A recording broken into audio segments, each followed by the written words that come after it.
La ruta que vamos a tomar hoy, en la mañana de hoy es la ruta saliendo del Barrio Lapa. Vamos a coger más o menos paralelo al río Lapa y vamos a salir por la comunidad Parcelas Vázquez Salinas.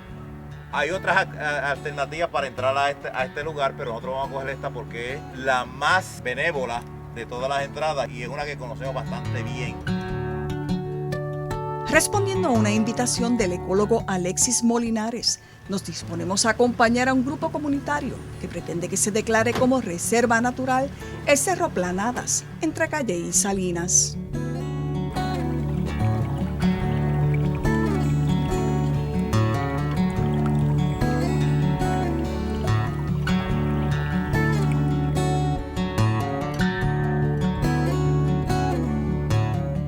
La antigua carretera de Calley a Ponce nos conduce al barrio La Lapa, donde debemos comenzar nuestro recorrido.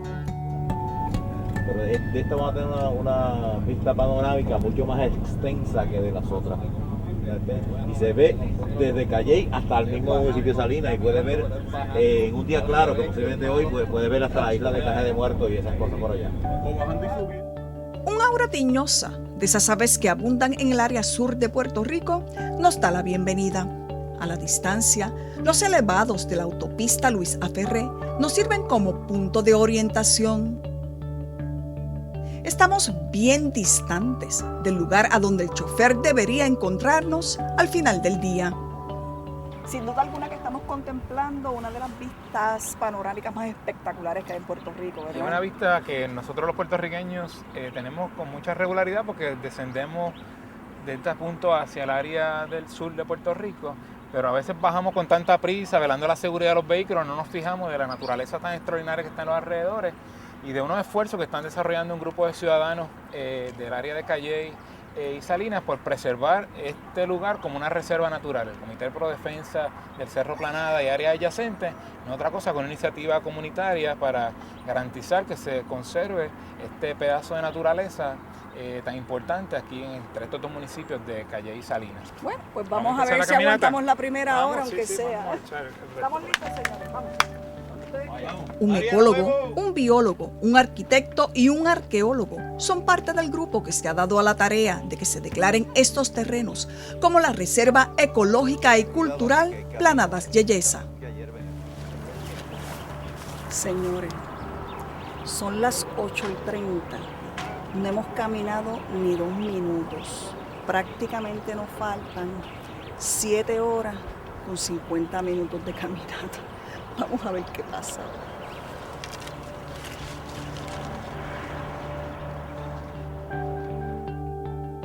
Entre las especies que encontramos en este bosque tenemos la opción de ver árboles como el capaprieto, la mosca, el cupey.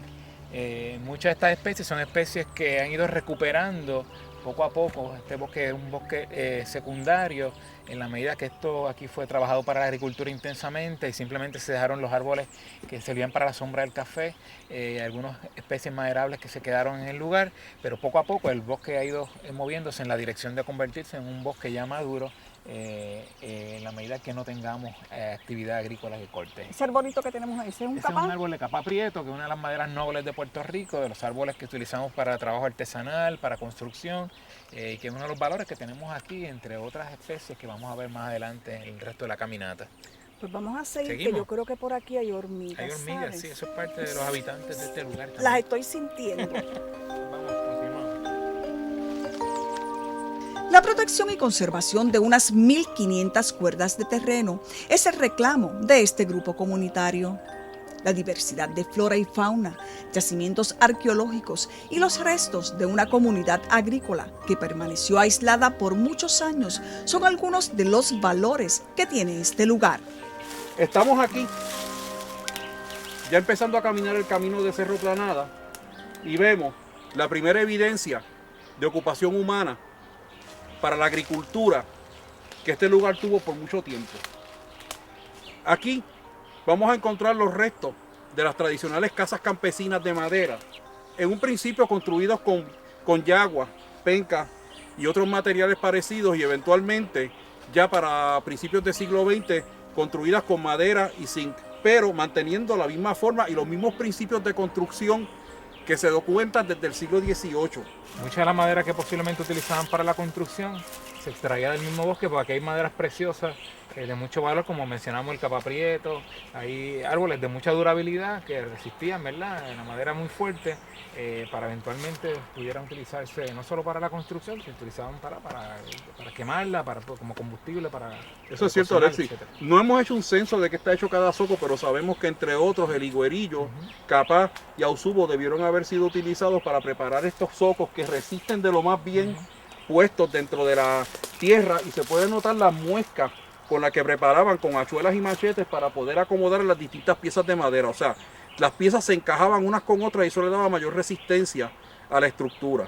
Quiere decir entonces que también nosotros tenemos que pensar que si esto fue para la década de los 30, los 40, lo que nosotros estamos viendo aquí prácticamente es un bosque secundario, porque todo esto tiene que haber estado deforestado. Pues este bosque no lo encontramos, un bosque que fue intervenido evidentemente para fines agrícolas, para los asentamientos, ¿verdad? De menor escala, pero así aquí había gente ocupando el área, pero hemos tenido la suerte de todavía contar con la infraestructura natural de los organismos que mueven semillas, que nos ayudan a que se pueda reconstruir aquí lo que en un momento dado fue la condición más natural de este lugar. Además estamos viendo aquí no solo naturaleza, sino los restos de una cultura, la cultura de los pequeños agricultores, con la red de caminos y de asentamientos, de ubicación de casas que de hecho forman en un punto un pequeño poblado rural que, aunque deshabitado, todavía tiene suficientes restos de cómo era la vida cotidiana allí, de una forma que no se ve en otros lugares de Puerto Rico. O sea, toda esa cuestión de los caminos,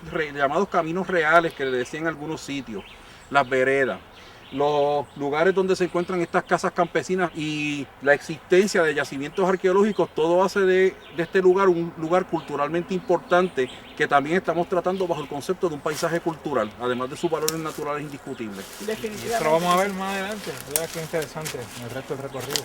Bueno, seguimos.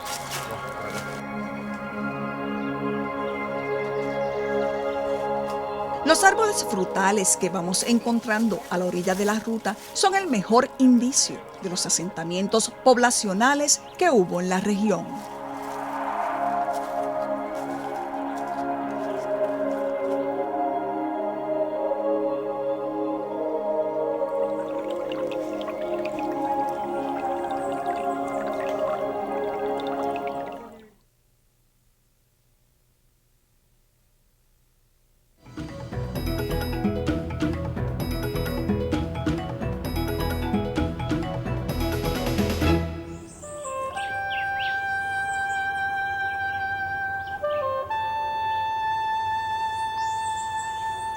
Parte del paisaje cultural de la propuesta reserva son los caminos reales que comunican a los municipios de Calle y Salinas. La evidencia indica que estos caminos fueron utilizados consecutivamente por más de 1500 años.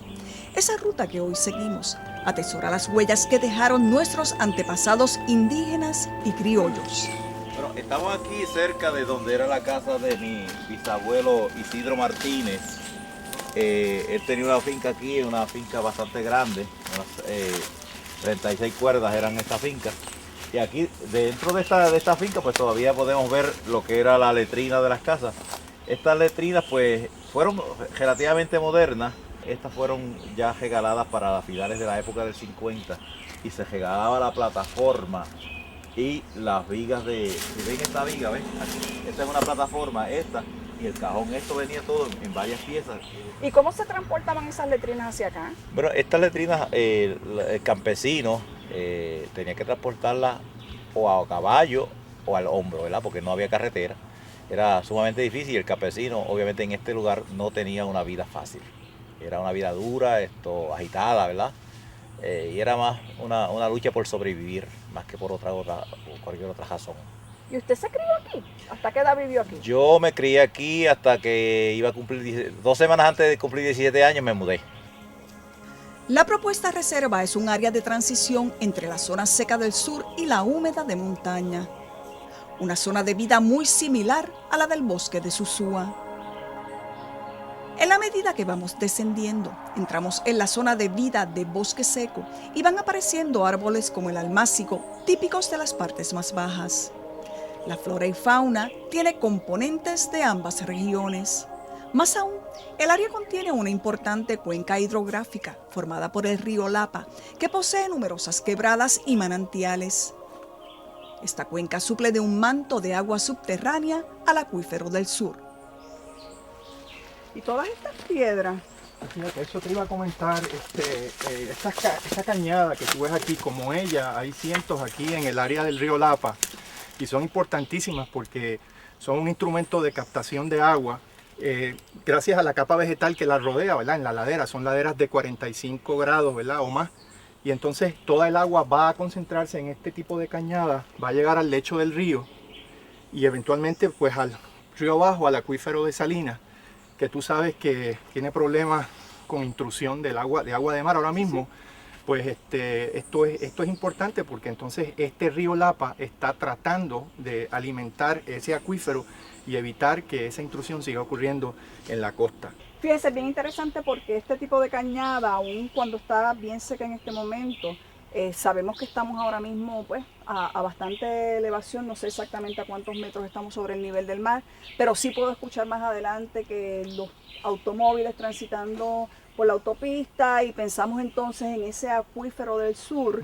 Y aquí es exactamente donde nos damos cuenta de esa relación tan estrecha que hay entre la montaña y la costa. O sea, todo lo que hacemos aquí arriba tiene una repercusión, tiene consecuencias allá abajo y se nos olvida. Así es, estamos más o menos a 550, nosotros empezamos a bajar en 650, estamos a 550 y aunque esto está seco, yo quisiera decirte que hay un manto subterráneo de agua allá abajo.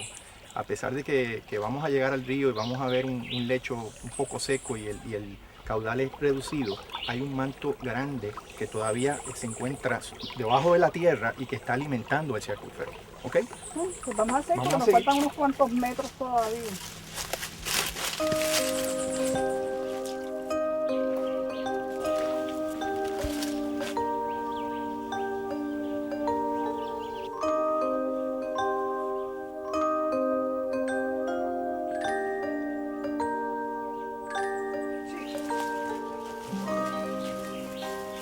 Estamos llegando aquí al pozo que le llamaban el pozo del cerro.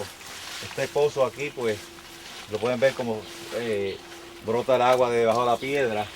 Se utilizaba para agua potable de estas fincas adyacentes. Se suplían agua de ahí. Y los transeúntes que pasaban por el Camino Real, pues se paraban también a tomar agua fresca. ¿Y se llamaba así esto, el Camino Real? ¿Así era que se conocía? Este camino que estamos pasando es un camino real. Nosotros hemos calculado que debe haber estado en uso por lo menos por 1500 años. ¡Wow! Porque si pasamos, y vamos a verlo un poquito más tarde, los yacimientos indígenas, los bateyes, las comunidades criollas, y todas se dirigían de norte a sur y de sur a norte por el mismo camino, Camino Real. Cuando vienen los españoles, pues obviamente reutilizan los caminos que los indígenas utilizaron. Y eso pues sirvió para continuar hasta el camino, hasta hoy mismo que estamos dando el camino. Justamente, Alexis, si te fijas, ahí tiene una cacerola. Es la cacerola que utilizaban aparentemente para extraer un poco de agua de ahí. Todavía conserva el tilne, eso quiere decir que la usaron. Tiene del carbón. Sí, todavía tiene. Estas cacerolitas ya no se consiguen, así que la vamos a dejar aquí nuevamente para el uso de los posibles visitantes a esta área en futuro. Para el futuro. Para el futuro. Pues vamos a seguir. Vamos por allá. Vamos allá.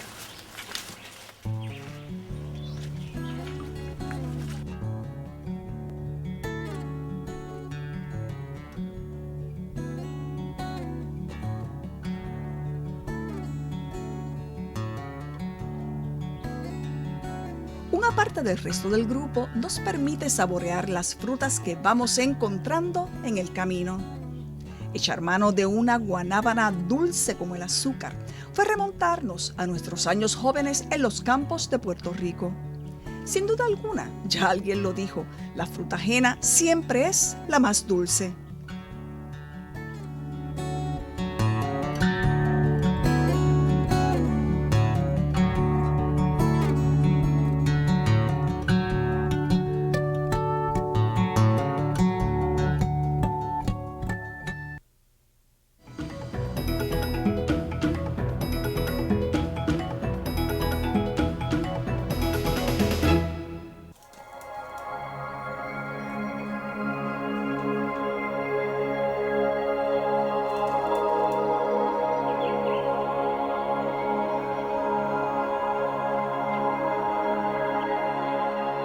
El tiempo se detuvo.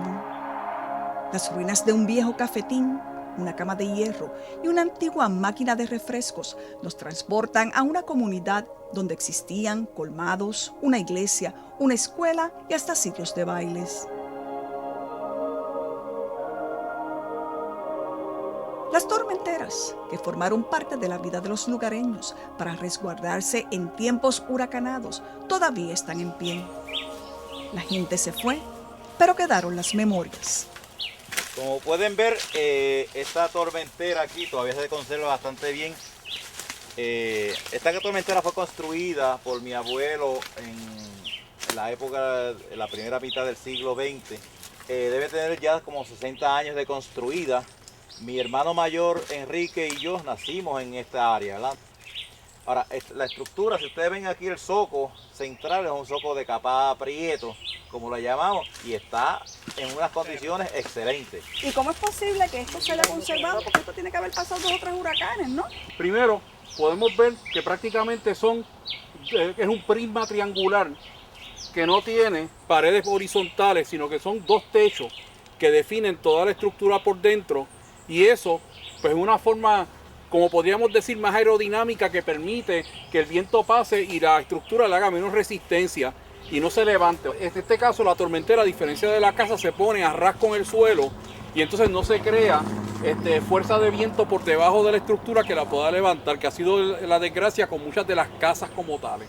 A mí una de las cosas que más me llama la atención, Alexi, es todo lo que encontramos alrededor, ¿verdad?, de la casa. Desde las plantas, vemos el ala de pájaro, que eso no podía faltar en los jardines, en las entradas de las casas. Ya tenemos ahí un árbol de higuera. La higuera es un árbol que tenía mucha utilidad para hacer, ¿verdad?, implementos para la cocina, Sí. para servir, así que para instrumentos musicales.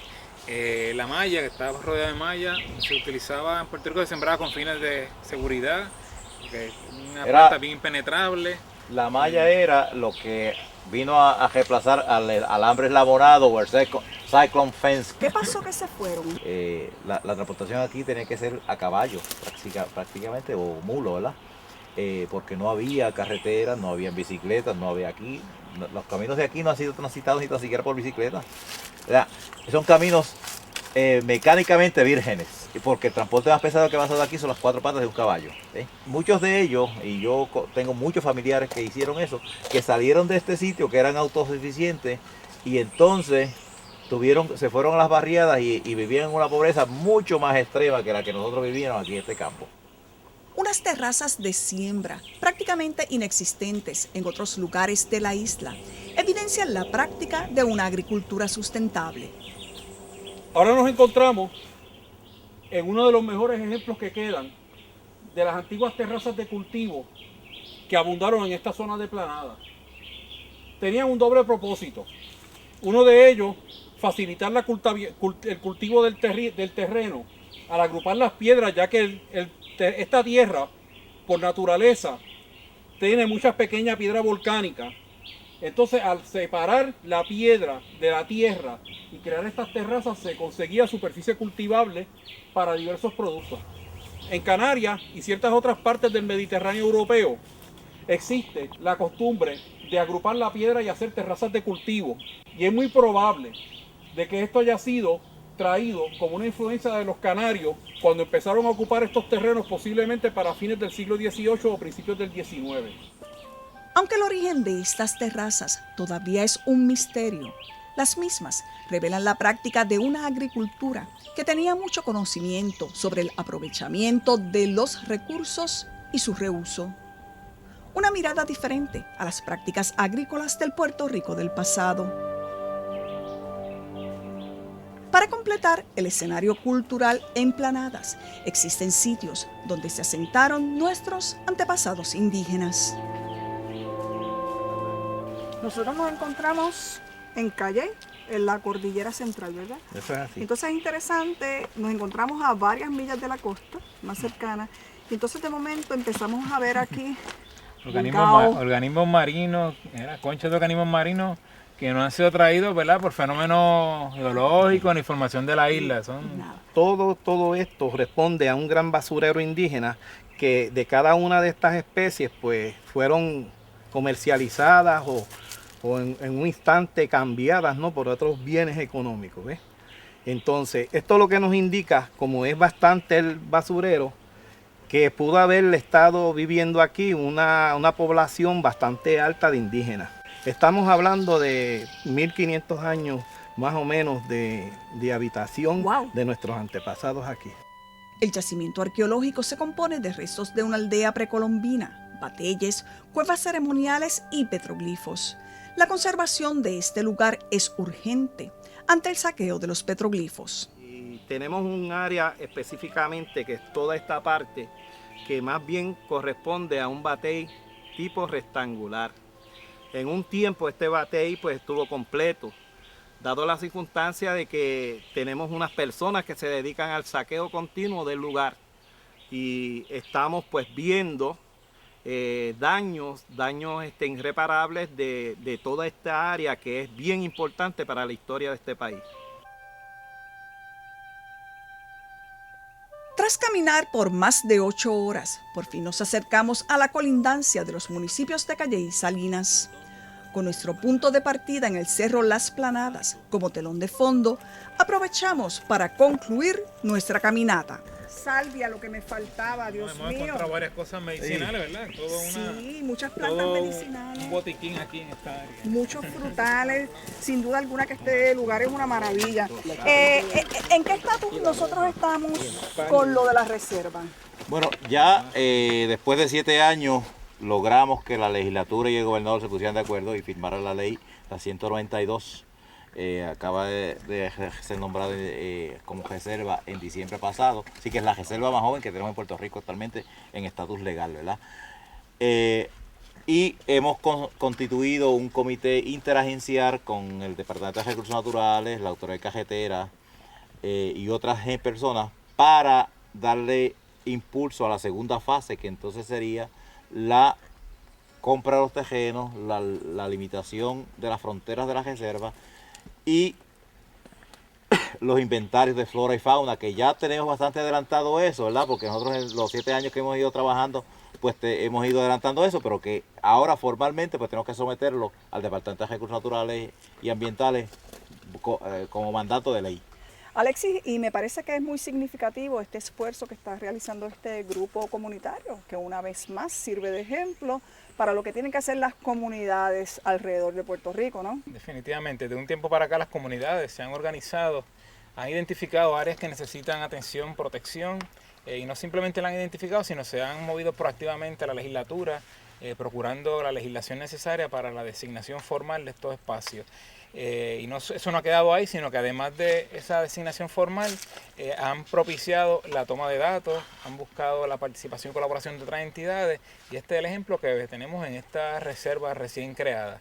Así que faltan cosas por hacer, pero se han adelantado muchos pasos, más que otros lugares en Puerto Rico que por años se han mencionado como lugares importantes para la protección de nuestro patrimonio natural, y es un ejemplo digno a seguir por otras comunidades en Puerto Rico. Finalmente, ¿qué nombre va a llevar la reserva? Entonces se va a llevar la Reserva Ecológica y Cultural de Planadas y Yeyesa. Bueno, señoras y señores, son las 5 de la tarde, nosotros empezamos esta mañana a las 8:30 más o menos. fue? Como a las 8. Llegamos un poquito, de hecho un poquito antes de las 8. Como a las 8 hemos caminado bastante, Ya es hemos hora de disfrutado muchísimo, pero regresar. nos falta todavía llegar a la carretera principal, falta como media hora más, pero sí me gustaría el saber que en el futuro muchos más puertorriqueños puedan venir a disfrutar de este hermoso lugar que nosotros tenemos aquí en la cordillera de Puerto Rico, esa cordillera central que tantas sorpresas tiene para todos. Pues vamos. Adelante. Te hay un mango. El establecimiento de esta reserva ecológica y cultural protegería recursos vitales como agua, flora y fauna. Mejor aún, conservaría un paisaje cultural del campesino puertorriqueño, donde se puede ver la continuidad del asentamiento jíbaro criollo en los mismos lugares que habitaron nuestros antepasados indígenas. Sin duda alguna, un legado importante que esta generación de puertorriqueños desea dejar a generaciones futuras.